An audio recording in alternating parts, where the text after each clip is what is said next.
Chicos, para comenzar a preparar la evaluación trimestral debemos tener presente los temas a evaluar. Historia del microscopio, estructuras y funciones del microscopio, teoría celular, tipos de células procariota y eucariota, organelos celulares, transporte celular, en este caso solamente transporte pasivo, también llamado difusión. Comencemos entonces con la primera parte que habla del microscopio.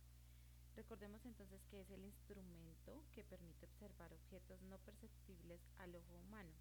Esto se logra mediante un sistema óptico compuesto por lentes que forman y amplifican la imagen del objeto que se está observando. De manera general, él cuenta con dos partes: la parte mecánica, que tiene la finalidad de sostener la preparación a examinar y soportar todo el sistema óptico del microscopio. En este caso tenemos como ejemplo dos partecitas. Podría ser el brazo, que es la estructura que nosotros nos va a permitir transportar el microscopio de un lugar a otro. Y también tenemos, por ejemplo, al tornillo macrométrico y micrométrico, que nos va a permitir correr la muestra para el lugar que necesitemos que quede bien enfocado con el objetivo. Con respecto a la segunda parte, se consideran los dos sistemas de lentes convergentes centrados sobre un eje óptico común. Esta es la parte óptica, ¿no? Denominado ocular y objetivo. Entonces también los encontramos aquí. En el laboratorio nosotros encontrábamos microscopios monoculares y también encontrábamos un microscopio binocular.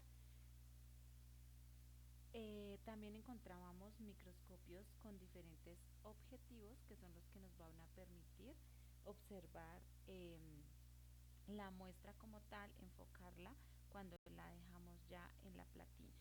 ¿Listo? Entonces esa sería pues la primera parte con respecto al microscopio. Vamos ahora con la segunda parte, que está relacionada con la teoría celular. Y de aquí entonces vamos a recordar que la teoría celular fueron postulados sobre la célula que desencadenaron en las teorías de Scheiden y Schwann. Se establecieron las bases de la teoría celular que se aplica para todos los seres vivos y que montan los conocimientos actuales.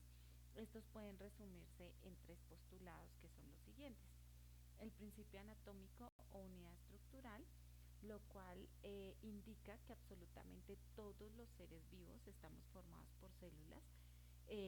Si es una sola célula, se considera que el individuo es unicelular. Si está formado por dos o más células, se considera que el individuo es pluricelular. El segundo principio es el principio fisiológico, que son todas las funciones que ocurren dentro de la célula, todo el metabolismo que ocurre en el ser vivo.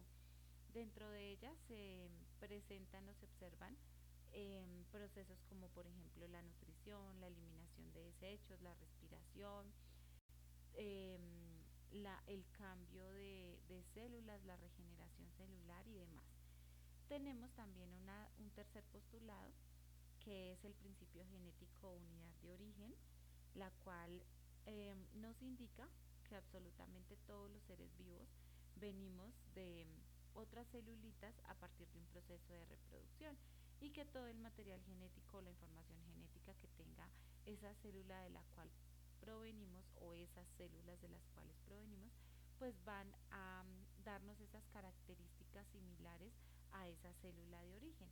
Entonces, en el caso de nosotros los seres humanos, venimos de una célula animal y de una célula sexual femenina y de una célula sexual masculina, en este caso llamadas óvulo y espermatozoide.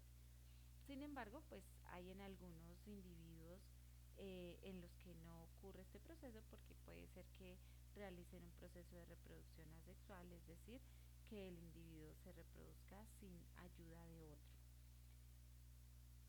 Recordando entonces el ejemplo del ciclo de vida de la ranita, socializábamos de que se pueden aplicar los tres postulados para la rana. ¿Por qué?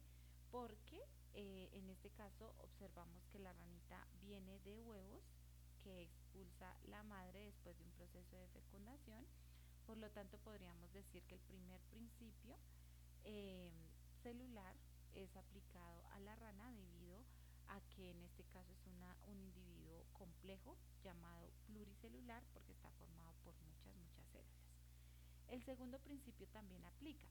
¿Por qué? Porque en el ciclo de vida de la ranita, en el video que observábamos en clase, veíamos cómo la ranita tiene diferentes cambios y para que esos cambios se lleven a cabo, dentro de su metabolismo debe haber todo un proceso. Excreta sustancias, inhala sustancias, produce o más bien va a buscar alimento para poder llevar a cabo todos sus procesos internos y físicamente también tiene unos cambios como los que observamos en la imagen. Entonces el segundo principio aplica para nuestra ranita. Y el último principio también. ¿Por qué? Porque es un individuo que está formado por genéticamente por la unión de dos células y pues también va a tener características similares a sus progenitores, es decir, a su padre, a su madre. En este caso, pues ellas cumplen con esa misma característica o con esa misma condición genética muy similar todas. Bueno, tenemos también la temática de los tipos de células que también la abarcamos en clase. Entonces, en los seres vivos existen dos tipos eh, de células de manera general. Tenemos a las eucariotas y a las procariotas. Hablábamos entonces que las células procariotas van a carecer o no tienen un núcleo o una membrana nuclear donde su ADN se encuentre organizado. ¿Qué va a pasar? Que ellas tienen su ADN o su material genético esparcido por el citoplasma. ¿Sí? Tienen otras estructuras, otros organelos como los flagelos, la pared celular, la membrana celular, el citoplasma. Eh, Sus medidas son mucho más pequeñas que las de la célula eucariota. Aquí hablamos de que una célula procariota tiene un tamaño aproximadamente entre 1 y 10 micras, mientras que en la célula eucariota vamos a encontrar que su tamaño varía entre 10 a 100 micras.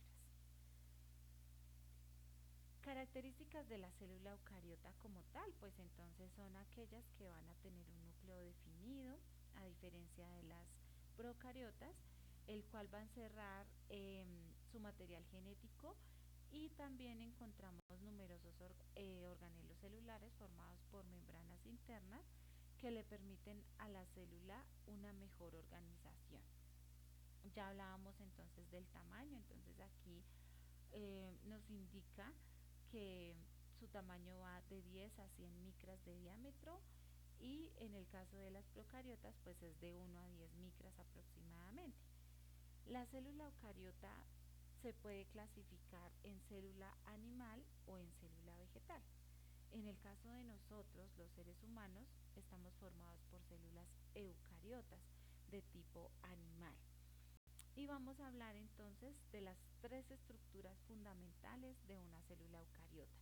Tenemos entonces a la membrana celular o plasmática, de la cual vamos a hablar con respecto a sus estructuras en un momento cuando hablemos de transporte celular.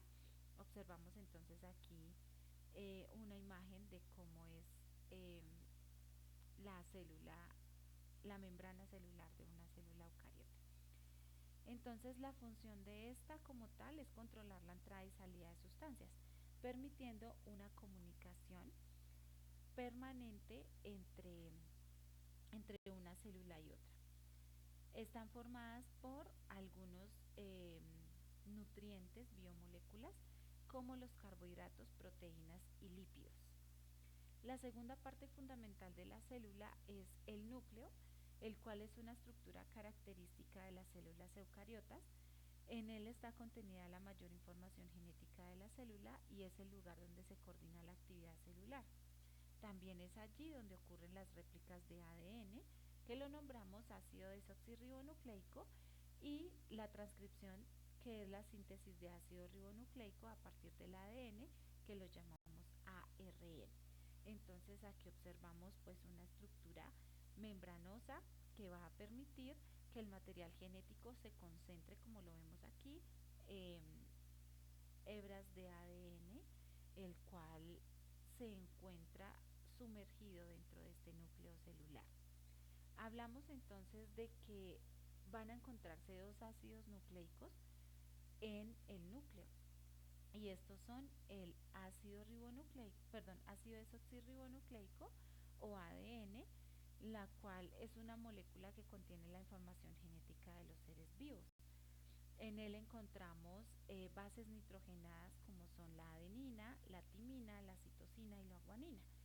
Hablamos de que la adenina y la timina trabajan juntas, la citosina y la guanina trabajan juntas. Por eso entonces vemos aquí los colorcitos donde se van a unir, en este caso el moradito la timina y al lado encontramos la adenina. En la parte de abajo encontramos azulito guanina y al lado citosina porque trabajan juntas. Ellas están, o esta molécula está organizada por una doble hélice formada por azúcar fosfato. Entonces aquí vemos una hebra y aquí observamos otra hebra que llamamos doble hélice. A diferencia del ADN, entonces vamos a encontrar al ácido ribonucleico, el cual pues también se va a encontrar en todas las células vivas, contiene información genética copiada del ADN y pues estructuralmente va a tener unas diferencias. Aquí observamos que solamente tiene una hélice, no es una doble hélice, sino que es una hélice no más, también formada por azúcar y fósforo. Allí, ¿cuál es la diferencia entre el ADN y el ARN con respecto a sus bases nitrogenadas? Que el ADN va a trabajar con timina, mientras que el ARN va a trabajar con uracilo, por eso aquí vemos la U, porque él ya no trabaja con timina, sino que lo va a hacer con uracilo. ¿Listo? Digamos que de manera general, esas son las diferencias entre estos dos ácidos nucleicos que los encontramos en el núcleo. Una tercera parte fundamental de una célula eucariota es el citoplasma, que es también llamado el taller celular y está conformado pues por todas las estructuras organelos celulares que habitan en, en él, y podemos encontrar algunas partecitas, digámoslo así, que es la manera como se clasifica o se organiza el citoplasma, y es a partir del citosol y el citoesqueleto. El citosol, entonces, recordemos cuando hicimos nuestra gelatina, nuestra exposición, que veíamos una porción muy fluida, a algunos se les alcanzó a aguar un poquito la gelatina, eh, el cual es una sustancia indispensable para la célula, ¿sí? Contiene agua, sales y moléculas orgánicas como proteínas, lípidos, carbohidratos y azúcares. Mientras que hay una estructura llamada citoesqueleto, la cual está conformada por varias vías de acceso al interior. Entonces hablábamos de que esta estructura va a permitir que se comuniquen unos organelos con otros, y pues aquí observamos algunos se llaman microtúbulos, otros filamentos internos, otros microfilamentos. ¿Por qué? Porque van a permitir que haya esa excelente comunicación. Bueno, aparte de que la célula tenga estas tres estructuras fundamentales, también hablamos de esos organelos, que es la tercera parte por la que estaría formada nuestra celulita. Y son, por ejemplo, los ribosomas, los cuales están formados por ARN y proteínas y se encargan de la síntesis o formación de nuevas proteínas. También tenemos a las mitocondrias, las cuales poseen membranas que se encargan de la respiración celular y producen la mayor parte de energía que utiliza la célula.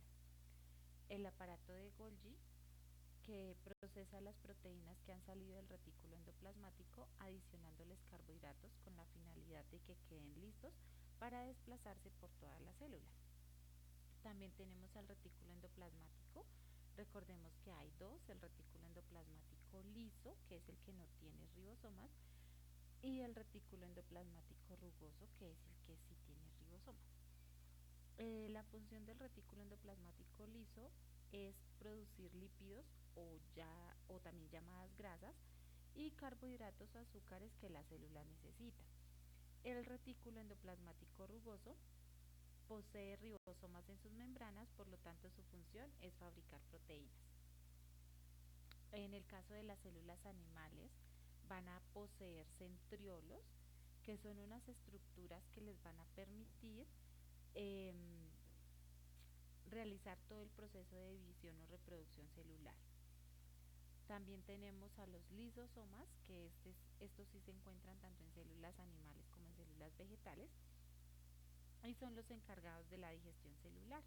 Entrega a la célula los nutrientes que necesita como azúcares, aminoácidos o ácidos grasos, y también se encarga de combatir las bacterias que ingresan a la célula. Tenemos también a las vacuolas, que almacenan agua, sales minerales y otras sustancias y mantienen la forma celular. Los cloroplastos, que son estructuras únicas de las células vegetales, cuya función principal es realizar la fotosíntesis, un proceso que convierte la energía de luz solar en energía química. Entonces, estas son las funciones de esos organelos celulares que forman parte de las células.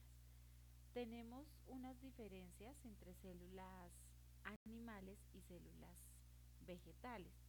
Entonces aquí en la imagen observamos algunas estructuras que comparten, como por ejemplo el núcleo, que está presente tanto en células animales como vegetales, el nucleolo también, el retículo endoplasmático, tanto el liso como el rugoso, las mitocondrias también, el aparato o complejo de Golgi, los lisosomas, citoplasma, membrana plasmática, pero encontramos unas diferencias, como lo decía hace un momento. En la célula animal encontramos centriolos que les van a permitir su proceso de división o reproducción celular, únicamente en células animales presentes, únicamente en células animales. Tenemos otra diferencia, que es la pared celular. La pared celular únicamente la encontramos en células vegetales, las animales no tienen. Otra diferencia que podemos observar en la imagen es la vacuola. Si nosotros vemos aquí la célula vegetal, la vacuola es mucho más grande en las células vegetales, mientras que en las animales son vacuolas pequeñas, ¿sí? No necesitan almacenar tanta agua, en cambio en las células vegetales sí necesitan gran almacén de agua. Bueno, eso sería entonces con respecto a nuestras diferencias entre célula animal y vegetal. Vamos entonces ahora con esta partecita que nos habla del transporte celular, el cual es llamado así porque es un movimiento constante de sustancias en ambas direcciones. ¿Cuáles son las dos direcciones? Entrada y salida de la célula, ¿sí?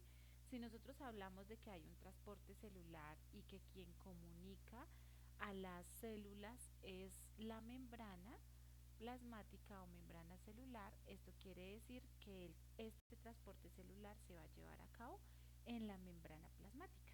¿Sí? Entonces, de allí van a entrar y van a salir diferentes sustancias a través de unos mecanismos que nos van a indicar si hay necesidad de consumo o no de energía y cómo se realiza este proceso, ¿sí? Entonces hablamos de dos procesos, el transporte pasivo y el transporte activo. Vamos a comenzar entonces con el transporte pasivo. Bueno, antes de comenzar como tal, ¿cuál es la definición? Vamos a observar nuestra membrana plasmática con las estructuras que lo conforman o que hacen parte de ella, ¿sí? Entonces, siempre que miremos una membrana plasmática vamos a ubicarnos en que hay una parte extracelular, es decir, la parte de afuera de la célula, y va a haber una parte interna donde vamos a encontrar a todos los organelos celulares insertos o organizados, digámoslo así, en el citoplasma. Entonces, resulta que esta membrana celular, bueno, en esta imagen está un poquito más sencilla para ubicar sus partes. Encontramos una bicapa fosfolipídica, que es esta estructura que vemos acá.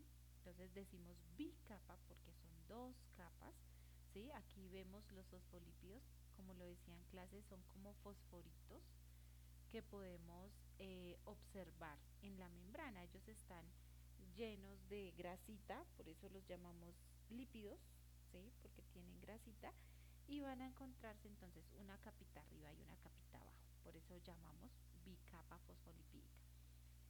También va a estar esa membrana formada por unas proteínas. Hay varios tipos de proteínas, ¿sí? Entonces, especialmente vamos a hablar de la proteína canal, de la proteína transportadora, porque ellas son las que van a permitir el ingreso o la salida de ciertas sustancias. Entonces, ¿cuál será la función de esas, eh, de esas estructuras? Entonces, la bicapa lipídica o fosfolipídica, que es esta, es la estructura básica de la membrana formada por fosfolípidos fundamentalmente. Entonces aquí vemos que la flechita nos señala que este es un fosfolípido que va a ser parte pues de esa membrana. Es la responsable de las propiedades de permeabilidad pasiva y en menor proporción de lípidos o grasas como el colesterol. Por lo tanto, ¿a quién se le va a dificultar la entrada? Pues al agua, porque si esto está formado por grasita, pues el agua y el aceite no son amigos, entonces va a haber una dificultad para ingreso o salida de agua. Por eso es que necesitamos a unos intermediarios que las llamamos proteínas, que son grandes moléculas formadas por la unión de varios aminoácidos. Estas proteínas cumplen una función esencial en nuestro organismo, ya que están involucradas en todos los procesos biológicos que ocurren en nuestro cuerpo y en este caso pues nos van a permitir la entrada y la salida de estas sustancias. ¿Listo? Entonces esas son las estructuras fundamentales de la membrana plasmática. Entonces ahora sí vamos a hablar un poco sobre el transporte pasivo. Y resulta que el transporte pasivo, como ustedes pueden observar aquí en la imagen, no requiere energía, ¿sí? Es un proceso que no requiere energía debido a que la difusión es el movimiento de partículas desde un lugar en el que se encuentran en mayor concentración hasta un lugar en el que su concentración es menor. Entonces, observamos aquí, bueno, nos ubicamos en la bicapa lipídica o fosfolipídica, que sería nuestra membrana celular. Nos ubicamos en que hay una parte exterior, que aquí lo llaman fluido extracelular, y hay una parte interior, es decir, dentro de la célula, ¿sí? Cuando nos dicen que no hay gasto de energía y que es un proceso que va a ir por medio de un movimiento de partículas desde un lugar en el que se encuentran en mayor concentración. Entonces observamos aquí que en nuestra primera parte del tiempo, porque esta flechita nos señala tiempo, nos muestra cómo aquí fuera de la célula encontramos una mayor concentración de partículas que seguramente quieren entrar a la célula, ¿sí? A través de esas proteínas, canal o proteína transportadora, van a permitirnos el ingreso de esas partículas, ¿sí? Entonces observamos que viene un ingreso, por lo tanto la concentración fuera de la célula va disminuyendo. ¿Por qué? Porque ya van ingresando ciertas partículas dentro de la célula. Y aquí observamos ya que a medida de que pasa mayor cantidad de tiempo, van como volviéndose equitativas la cantidad de partículas tanto fuera como dentro de la célula. Obviamente todo eso depende de la necesidad que la célula tenga en ese momento. ¿Listo? Entonces chicos, recordemos, transporte pasivo, no hay consumo de energía, van a ingresar las partículas desde un lugar de mayor concentración, que en este caso es fuera de la célula, a un lugar de menor concentración, que en este caso es dentro de la célula. ¿Listo? Entonces, pues hasta ahí iría nuestro proceso de evaluación trimestral. Espero que haya aclarado algunas dudas que de pronto no se hayan logrado aclarar en clase y pues nos vemos